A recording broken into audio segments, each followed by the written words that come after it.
Hey there guys, Aaron Baker here in Franklin, Oregon, which was once called Smithfield, and I call it the home of Oregon's Civil War battle. And obviously the American Daughters of the Revolution knew something happened here enough to put a heritage marker here. And just to give you a perspective of what it was like here during the Civil War, the War of Northern Aggression, I've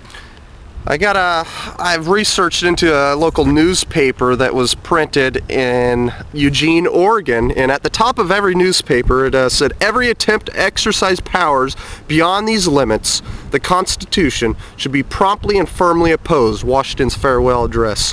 Now here's from August 30th, 1862, from that same newspaper, the Democratic Register, a letter to Abraham Lincoln. "Dear Master," I'll repeat, "Dear Master, we have found a man without the help of the lamp of Diogenes that tells the truth. He prints a paper in the far-off land and tells all manner of truth about you and your beloved slaves of the great capital, and sends the paper all up and down the land, and every honest man reads it and thinks very hard of you, though but few of them say so, for fear you will cast them in prison and take their goods. Now, O Master, we think it is wise for you to send us an order, or allow us to make one, for citing this man to live here, for he believes that life, liberty, and the pursuit of happiness are among our unalienable rights. And now, O Master, you must either stop his paper or stop stealing, forging, and imprisoning without law, one of the two. We had rather you would stop the paper. Now then, Almighty Abraham, hear us for thy welfare, and may thy kingdom last forever. To Abraham Lincoln, from his slaves in Oregon."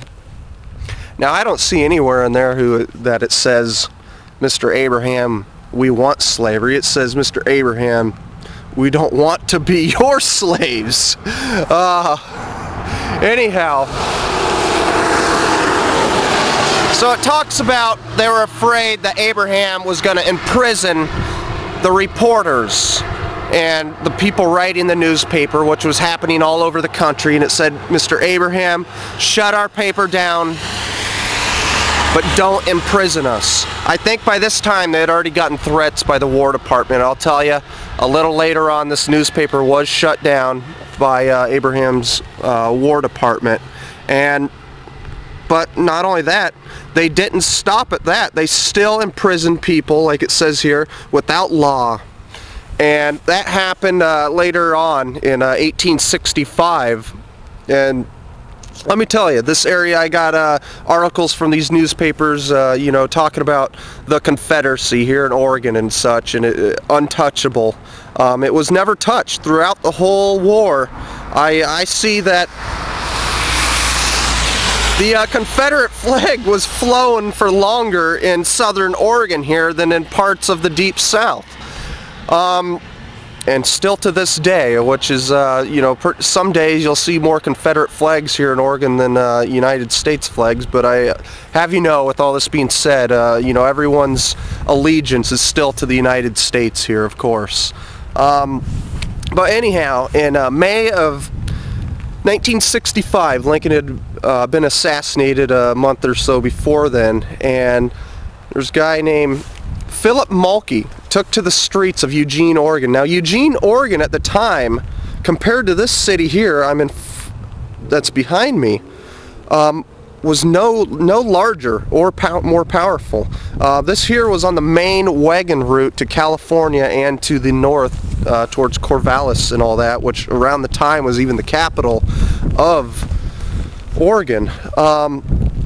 Now anyhow, he went in there and hurrah for Jeff Davis. And remember, Jeff Davis, I believe at the time, had still not even been captured, if right then being captured.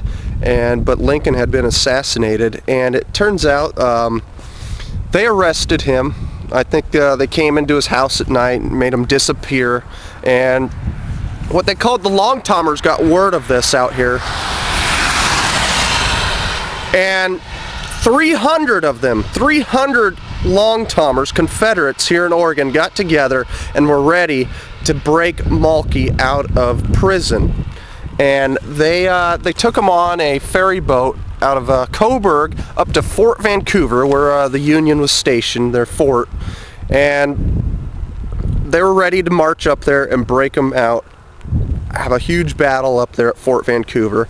Yet the Union troops heard about this and actually came down here with their cannons, and a whole bunch of troops, Union troops, came down here, cavalry, cannons, you name it, and met the 300 Long-Tomers. Now, Lane County only had a population of 4,000 people. Now, out of 4,000 people total population, they were able to get 300 able-bodied men to fight for Mulkey's release. And let me tell you, by that time, General Lee had already been surrendered, and there was nothing that the Confederates here in Oregon to do, but they did get Mulkey released, and Mulkey ended up suing them for false imprisonment, but had to settle for $200.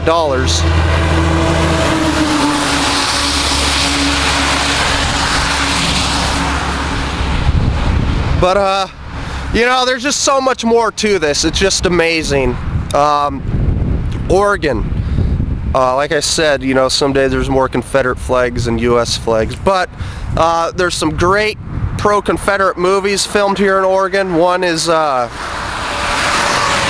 General, the Southern movie where a railroad engineer saves the day by going behind enemy lines there. Also, the movie Shenandoah was filmed here in Lane County, the Mohawk River Valley, which acted as if it was the Shenandoah Valley. So much here, and a lot of, you know, Confederate soldiers buried here and all, but so many people don't know about it. And they talk about this here, that 300 men had a standoff with the Union troops here. Pretty cool. Deo Vindici.